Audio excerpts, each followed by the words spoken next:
Hi, Mystery Recapped here. Today, I am going to explain an American mystery drama film called Where the Crawdads Sing. Spoilers ahead, watch out, and take care.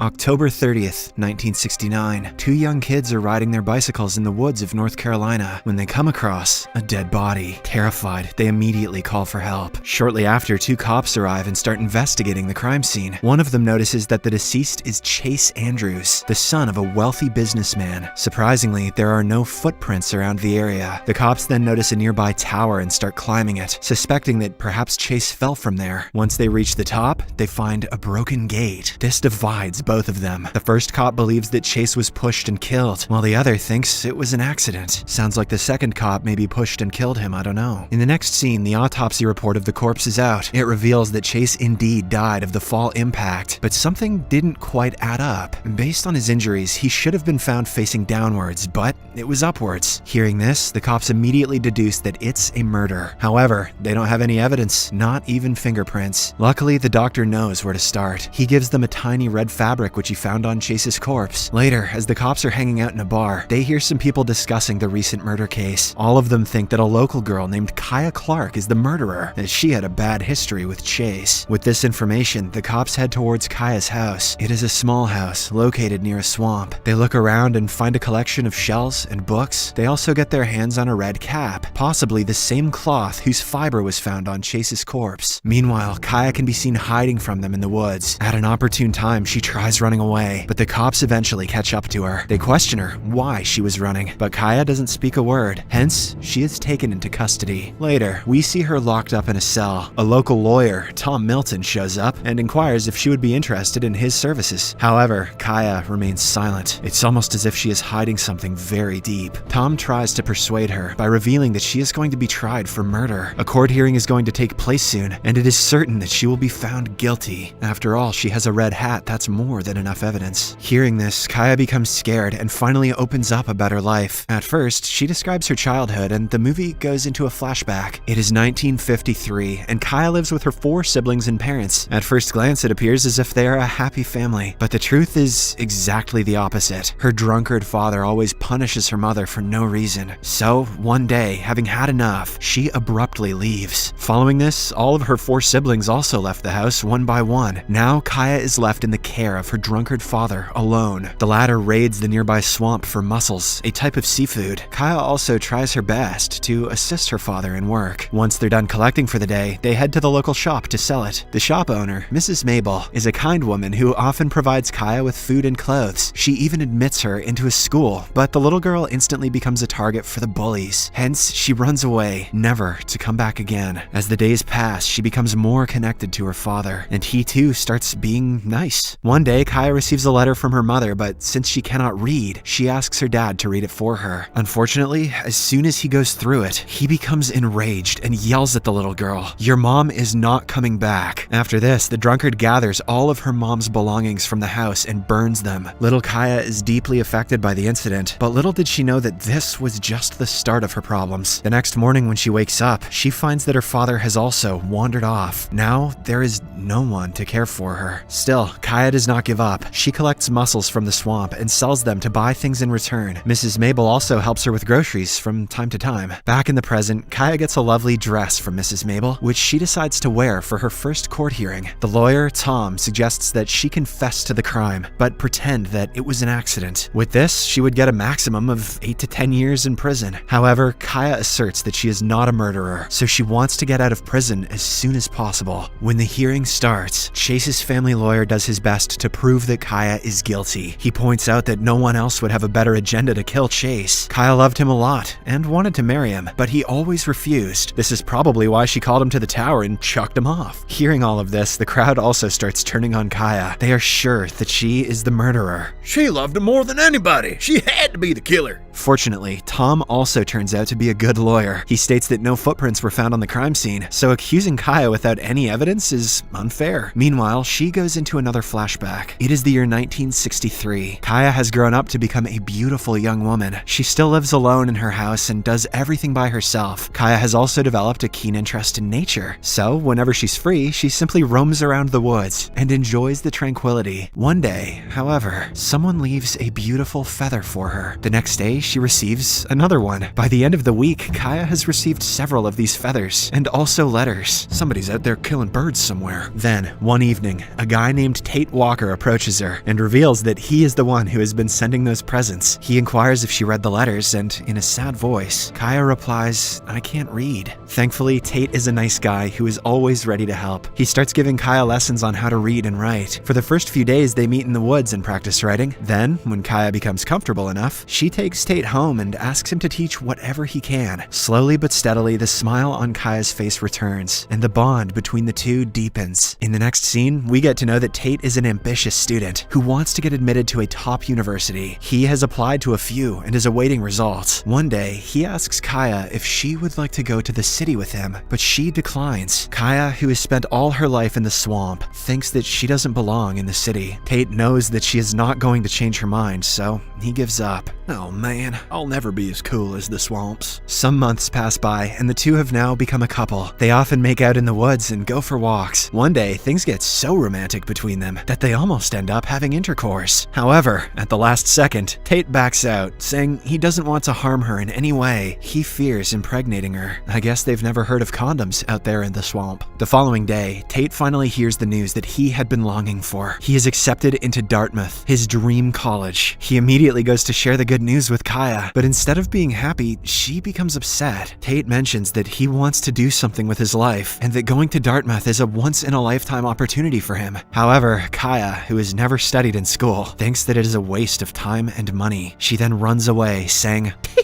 "All boys are the same." For some days, they remain distant from one another, but on the final night before he leaves, Tate visits Kaya at her home and spends some quality time with her. The next morning, he explains that she knows literally everything that there is to know about the fauna and flora of the place. So, Tate provides her a list of publishers, saying she should write a book and send it to them. Kaya thanks him for this and asks if their relationship is over. In response, Tate promises that he will meet her on the 4th of July. With him gone, Kaya returns back to her monotonous life. However, now she has something to keep her occupied. As suggested by Tate, she has started writing books about the animals and plants of the region. A few months pass by and it's finally the 4th of July. Kaya arrives at the beach early in the morning to welcome Tate back. Unfortunately, even after hours of waiting, he doesn't show up. Kaya breaks down in tears, thinking that he has left her for someone else. Back in the present, the cop who initially investigated the case is called up to the court. Without further ado, he starts taking Chase's side and explains that there were no fingerprints or footmarks on or near the corpse. He believes someone erased them cleverly. Tom counters by mentioning that the prints might have been erased to high tides, which are very frequent in the area. He then whips out a petition dating a year back, which writes that the tower is severely damaged. Anyone climbing it is risking their own lives. Hearing this, the entire crowd gets confused, and the case swings in Kaya's favor. Following this, the movie again cuts back to the past, this time to the year 1968. It has been several years since Tate left, so Kaya has already gotten over him. One day, she finds some government officials checking out her house. When she inquires with Mrs. Mabel about it, the latter replies that they are developers who are acquiring land to build hotels. This shocks Kaya, as she cannot even think of leaving the house. Hence, she gathers all the necessary paperwork of her house and submits it to the developer. It reveals that she is indeed the owner, but there is one problem. Kaya will have to pay off the pending tax, which amounts to around $800. Since she cannot earn this by selling shells, Kaya reverts to writing. After weeks of hard work, she finally finishes a book and sends it off to all the publishers from Tate's lift. One day, while at the beach, Kaya meets a handsome young man, Chase. They clearly notice each other but don't talk. However, the next day, when they meet again, Chase confidently asks her out on a date. Kaya, who hasn't been in a relationship for years, says yes immediately. In this way, the two kickstart a relationship and begin spending most of their days together. The smile on Kaya's face also starts to reappear. One day, she gets a reply from one of the publishers saying they are ready to print some copies of her book. The news elates Kaya, and when she shares it with Chase, he suddenly asks her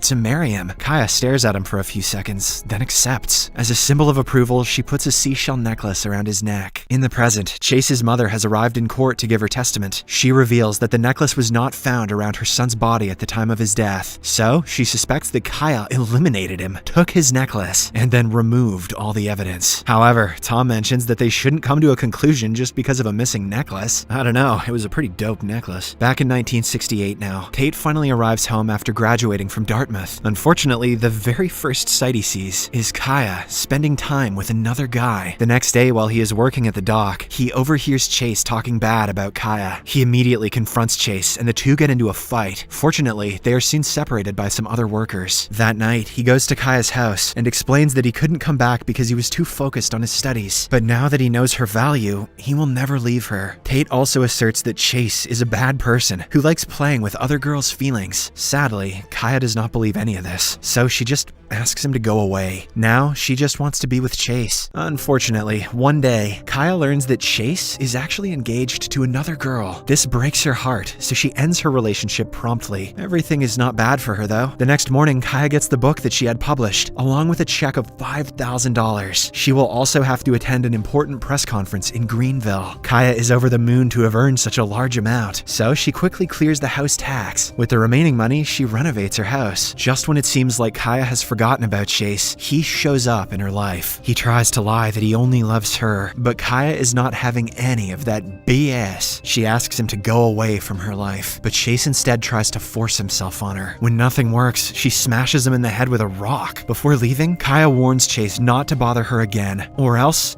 she will kill him. In the following days, she mostly stays hidden so as not to be seen by Chase. Finally, after a week, she heads to Greenville and attends the press conference. Back in the present, Tom tries to prove that Chase wasn't in the city when the murder took place. In fact, she was in Greenville, attending a press conference. Tom asserts that it is nearly impossible to board a bus home, kill a guy, wipe out all the evidence, and then return. At last, before concluding his speech, he just mentions that justice should be served. After a few hours, the judge finally comes to a decision. He says not guilty. He also apologizes to Kaya for all the accusations and the time she spent in jail. In the next scene, Kaya reconciles with Tate, and the two get married. They start living happily in the swamp, doing the same work that they used to. After more than 50 years, Kaya passes away in her favorite boat. In the final scene, as Tate is going through his late wife's belongings, he comes across one of her older books. In it, a chapter reads, "Sometimes for the prey to live, the predator must die." After this, Tate finds a drawing of Chase and the same locket Kaya had presented to him. It is covered in blood, indicating that she did actually kill him.